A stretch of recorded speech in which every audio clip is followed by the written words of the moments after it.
Kemudian pemuda itu pun menaiki binatang tunggangannya dan keluar bersama rombongan yang hendak menuju Madinah.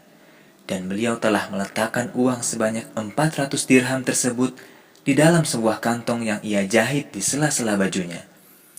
Di tengah perjalanan, rombongan itu dicegat oleh kawanan perampok. Mereka merampas seluruh harta dan perhiasan yang mereka bawa.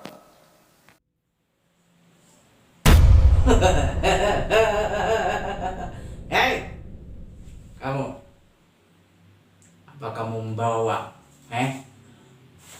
Tidak ada, tidak ada, tidak ada. Hei, jangan berdusta kamu. Serahkan semua harta dan perhiasanmu. Ayo. Tidak, tidak ada, tidak ada, tidak ada. Cepat, serahkan. Ampun, jangan ambil harta saya. Ampun, ampun, ampun.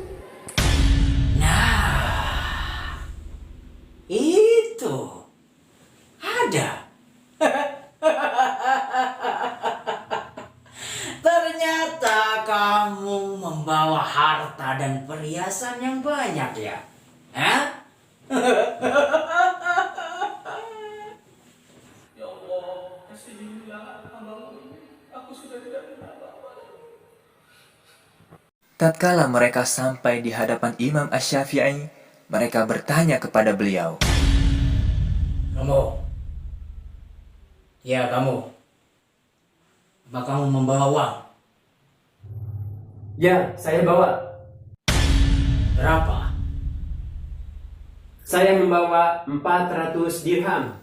para perampok tersebut tertawa mengejek dan berkata,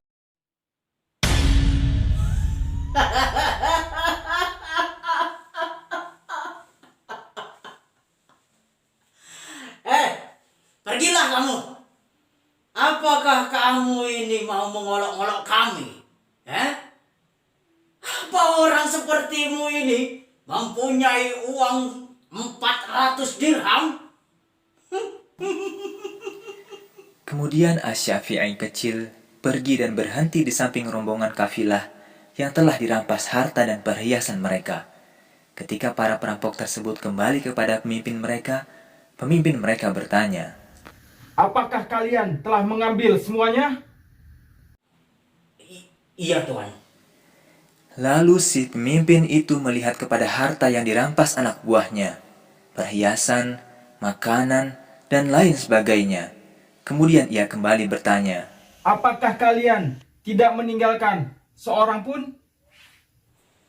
Tidak, Tuan. Kami hanya menemukan seorang anak, Tuan, yang mengaku bahwa dia mempunyai uang sebanyak 400 dirham, Tuan. Namun sepertinya dia itu gila. Atau mungkin saja dia itu hanya mengolok-olok kita, Tuan. Nah, sehingga kami pun menyuruhnya untuk pergi, Tuan. Bawa anak itu kemari. mereka pun membawa Asy-Syafi'i kecil.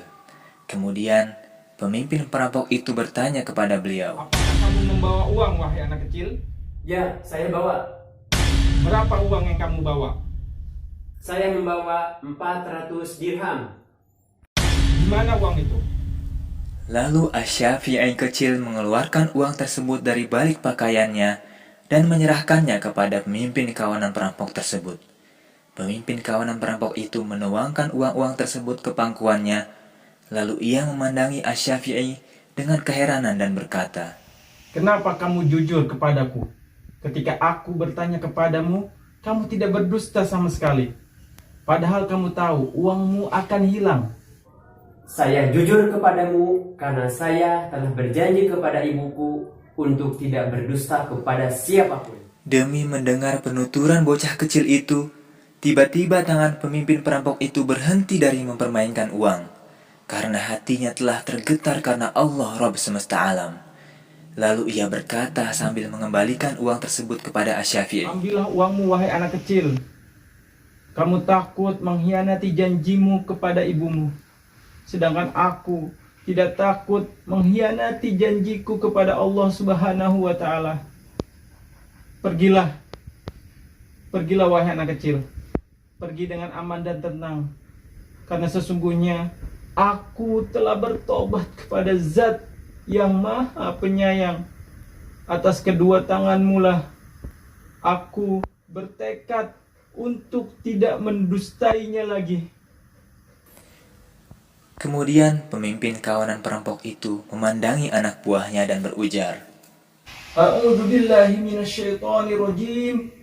Innallaha ya'murukum an tu'addul amanati ila ahliha.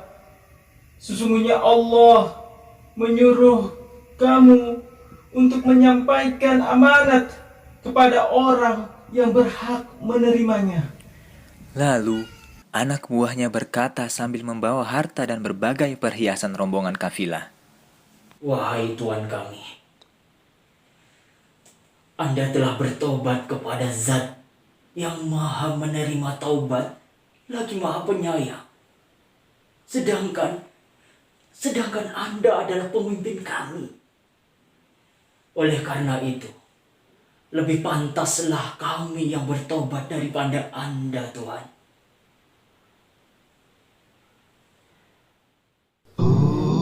Muhammad bin Idris melanjutkan cerita perjalanannya menuju kota Madinah. Wahai pemuda, andai kata wali kota Mekah memintaku untuk berjalan kaki dari tengah-tengah kota Madinah menuju kota Mekah, itu lebih ringan bagiku daripada aku diminta datang ke rumah Imam Malik bin Anas, karena berdiri di depan pintu rumahnya akan menjadikan kehinaan bagiku. Semoga Allah memperbaiki Anda, wahai pewali. Jika Pak Wali Kota memanggil beliau pasti akan datang. Mustahil, wahai pemuda. Tapi jika aku berangkat bersama orang-orang yang bersamaku dengan naik kendaraan, lalu kami terkena debu-debu kampung Akik, maka siapa tahu kita akan memperoleh apa yang menjadi kebutuhan kita. Sesampainya beliau di rumah Imam Malik, tiba-tiba ada seorang laki-laki yang mendahului mengetuk pintu rumah beliau. Lalu seorang budak perempuan hitam keluar menemui kita. Wali kota Madinah berkata kepadanya, Sampaikan pada tuanmu bahwa saya ada di depan pintu. budak perempuan itu pun masuk ke dalam rumah. Namun, beberapa saat kemudian, ia keluar dan berkata, Sesungguhnya Tuhan saya menyampaikan salam kepada Anda dan berkata, jika Anda memiliki pertanyaan, maka tulislah di atas kertas. Niscaya jawabannya akan disampaikan kepada Anda. Namun, jika untuk mendengarkan hadis, maka Anda telah mengetahui hari pengajian di majelisnya. Karena itu, kembalilah. Sampaikan kepada beliau bahwa sesungguhnya aku membawa surat dari wali kota Mekah yang sangat penting untuk beliau. budak itu pun masuk, lalu keluar lagi dengan membawa kursi. Ia meletakkannya, dan tidak lama kemudian, Malik bin Anas pun keluar. Lalu beliau pun duduk di kursi yang telah disediakan oleh budaknya. Wali kota Madinah menyerahkan surat dari wali kota Mekah kepada beliau. Malik bin Anas membaca surat tersebut, dan ketika sampai pada tulisan, sesungguhnya orang ini adalah seorang yang kondisi dan keadaannya demikian. Oleh karena itu, sampaikanlah hadis kepadanya dan lakukanlah. Imam Malik pun melempar surat tersebut dari tangannya dan berkata, Subhanallah, apakah ini? Sekarang ilmu Rasulullah harus pakai perantara surat-surat. Semoga Allah memperbaiki Anda. Sesungguhnya aku adalah seorang laki-laki keturunan Abdul Muthalib. Dan di antara keadaan serta kisahku adalah seperti yang wali kota sampaikan. Tatkala beliau mendengar ucapanku, beliau menatapku sejenak. Malik bin Anas adalah seorang yang tajam firasatnya. Lantas, ia pun bertanya kepadaku, Siapa namamu? Muhammad. Wahai Muhammad, bertakwalah kepada Allah dan jauhilah kemaksiatan. Karena kemudian hari engkau akan melalui sesuatu yang agung. Wahai Abu Abdullah, bolehkah saya membacakan Al-Muwatta di hadapan Anda? Wahai keponakanku, panggillah seseorang untuk membacakan di hadapanku dan kamu mendengarkannya. Aku akan membacakannya untuk Anda dan Anda mendengarkan bacaanku. Bacakanlah. tatkala ia mendengar bacaanku dan aku membacakan untuknya sampai pada kitab As-Sair, beliau pun berkata kepadaku, Lipatlah lembaran-lembaran kitab itu, wahai saudaraku, dan pelajarilah ilmu fikih. Niscaya derajatmu akan diangkat Allah Subhanahu wa Ta'ala. di antara kehebatan hafalan Muhammad bin Idris adalah jika beliau ingin membaca sebuah kitab, maka beliau pun menutupi lembaran bagian kiri dengan ujung lengan bajunya, agar supaya tulisan yang ada pada bagian tersebut tidak ikut terhafal. Imam Asy-Syafi'i terus berguru kepada Imam Malik sampai beliau meriwayatkan kitab Al-Muwatta dan mempelajari berbagai persoalan bersama beliau. Hal itu pun berlangsung dari waktu ke waktu. Setelah itu, Imam Asy-Syafi'i mengadakan banyak perjalanan ke berbagai negeri Islam untuk mengambil manfaat dari negeri-negeri tersebut, berupa pengetahuan tentang berbagai kondisi manusia dan keadaan sosial mereka. Pada suatu hari, Imam Asy-Syafi'i pernah berkunjung ke rumah Imam Ahmad bin Hanbal. Setelah keduanya makan malam bersama-sama, Imam Asy-Syafi'i langsung menuju kamarnya untuk tidur.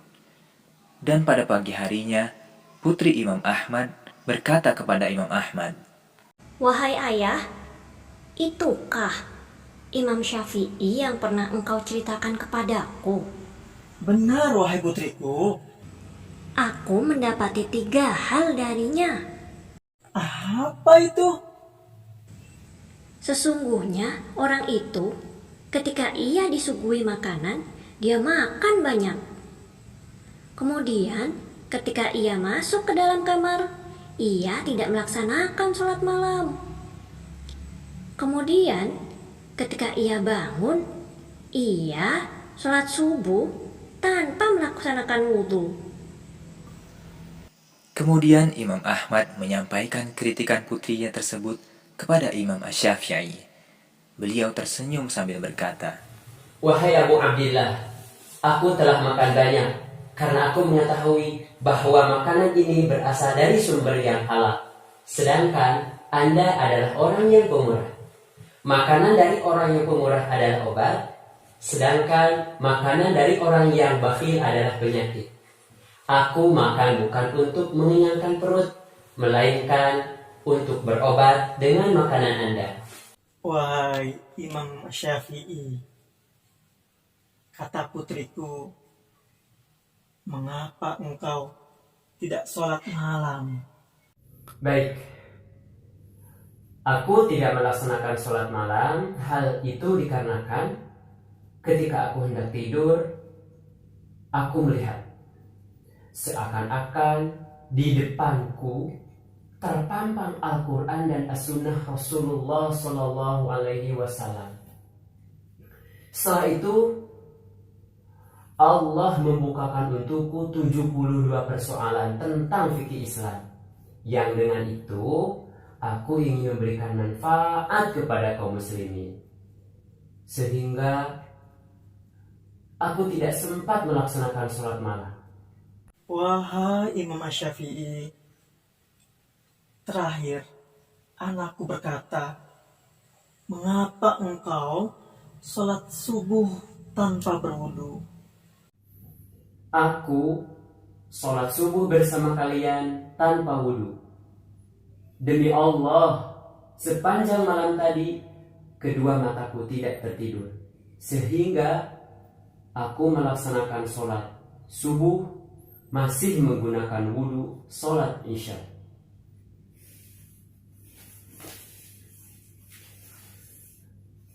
Uhibbus salihina walastu minhum.